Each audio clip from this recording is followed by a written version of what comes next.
Merhaba arkadaşlar, Sevgiyle Yaşam kanalıma hoş geldiniz diyorum.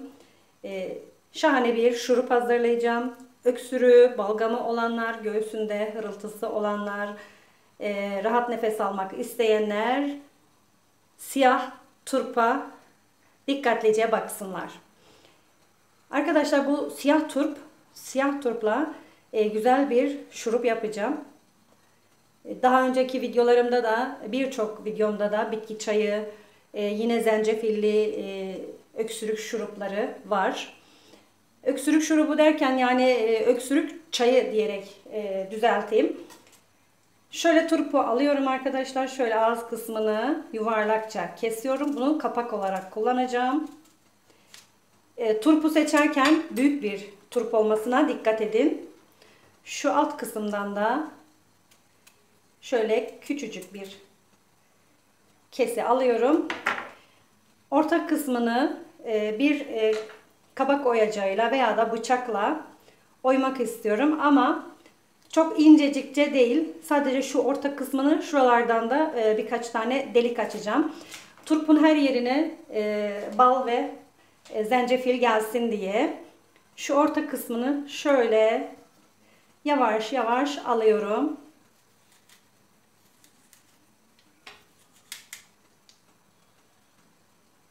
Şöyle aldım bakın. Şuralardan da yine ufak ufak kesiler alacağım.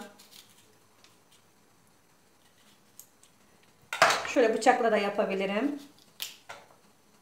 Turpun her tarafına bal gelsin istiyorum arkadaşlar. O yüzden böyle turpu çok fazla büyükçe oymayacağım.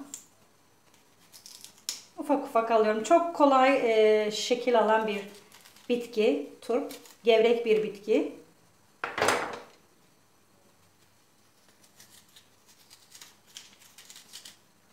Şöyle en alta kadar değil, alttan bir üstte olun, delik açılmasın. Şöyle bakın, arka tarafı görünmüyor.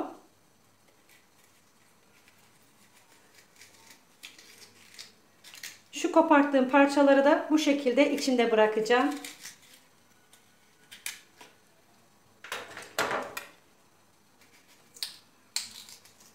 Turpun her tarafına bal gitsin diye böyle yollar açıyorum. Evet arkadaşlar, bu kadar yeterli benim için. Şimdi şöyle bardağın üzerine koyacağım. Bir tane bardak alın böyle. Turpu üzerine koyabileceğiniz bir bardak olsun. Az da çok geniş olmasın. Turp içine düşmesin yani.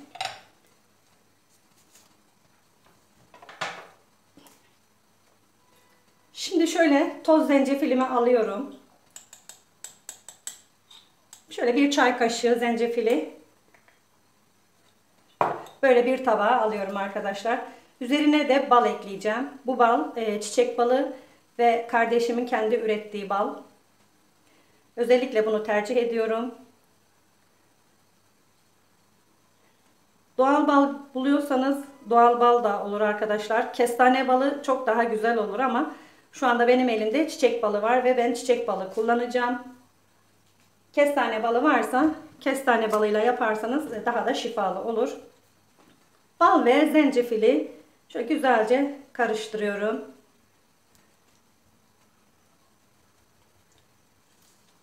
Şöyle bakın. Macun kıvamında güzel bir bal oldu. Bunun üzerine birazcık daha bal ekleyeceğim.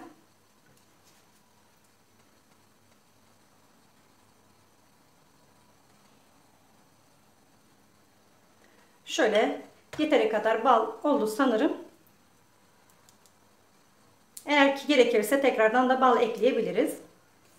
Şimdi bu yaptığım turpun içine zencefili ve balı boşaltacağım şöyle. Her tarafına gelecek şekilde balı güzelce boşaltıyoruz arkadaşlar. Turpun içerisi bal dolacak şekilde koyacağız. Gerekirse tekrardan bal ekleyebilirsiniz. Zencefil ayarını ve bal ayarını siz kendiniz kendi kararınızca yapabilirsiniz. Şöyle. Yine içerisine birazcık daha bal ekleyeceğim ben.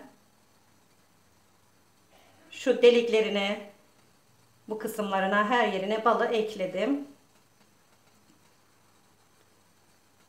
Şimdi arkadaşlar bu karışımı kış mevsiminde yapıyoruz. Bir gece ayazda, soğukta yani kalmak zorunda.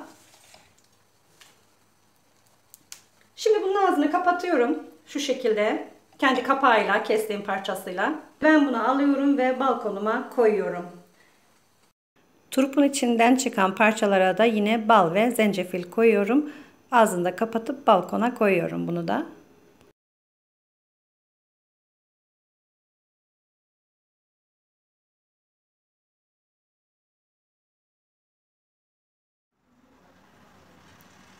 Bakın arkadaşlar, suyunu iyice aldığı için turp da böyle yumuşamış ve bardağın içine düşmüş. Şimdi bunu alıyorum kenara. Şöyle sizlere de göstereyim içini. Şöyle içinde suyu varsa bardağımıza akıtayım.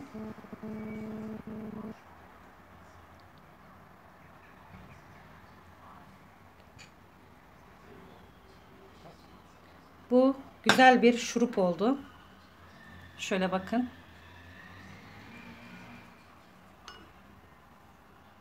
Bu şekilde kaşık kaşık içebilirsiniz. İsterseniz de çocuklarınıza içirmek istiyorsanız ılık bir suyun içerisine bundan 2 kaşık koyup çay şeklinde içirebilirsiniz küçük çocuklara.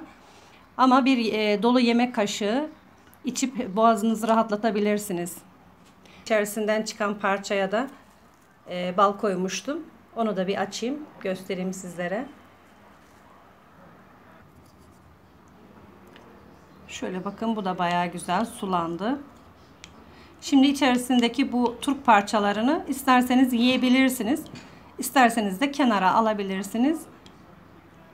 Şurup kısmını şu şekilde kullanabilirsiniz. Bardağımıza biraz sıcak su alalım. İsterseniz doldurabilirsiniz. İsterseniz de az da koyabilirsiniz. Şimdi bu suyun üzerine de buradaki şuruptan 2-3 kaşık şöyle alıp çay yapıp içebilirsiniz arkadaşlar.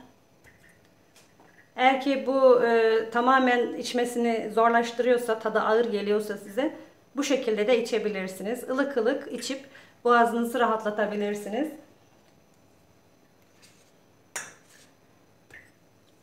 Yoksa ki bu şuruptan da gün içerisinde yemeklerden sonra veya da yemeklerden önce hiçbir şekilde fark etmez, 2-3 kaşık içebilirsiniz. Bu da çok iyi gelecektir. Şimdi hazırladığım bu şurubu şöyle bir kavanoza koyacağım. Bakın zencefil dibinde. Onu da şöyle karıştırıp koyuyorum. Şimdi bu şişeyi de buzdolabında saklayabilirsiniz. Siz de böyle bir şişeye koyup kaldırabilirsiniz. Buzdolabının kapağında saklayın. Bir hafta içerisinde tüketin bunu. Bu bittikten sonra tekrardan taze taze yapıp içebilirsiniz. Evet arkadaşlar, şifa diliyorum. Hasta olan arkadaşlarımıza Allah sağlık versin diyorum. Benim videom buraya kadar. Bu şurubu şimdi sağlıkla tüketeceğiz. Sizler de yapın. Çocuklarınıza, sevdiklerinize sağlıkla için diyorum. Yani bunu hamileler de içebilir mi? Çocuklar da içer ama hamileler içebilir mi bilmiyorum. Onu doktorunuza sorun. Ben doktor değilim çünkü şu anda bir şey söyleyemem. Yapan arkadaşlarıma afiyet olsun diyorum. Başka videolarda görüşmek üzere arkadaşlar. Hoşça kalın. Sağlıkla kalın.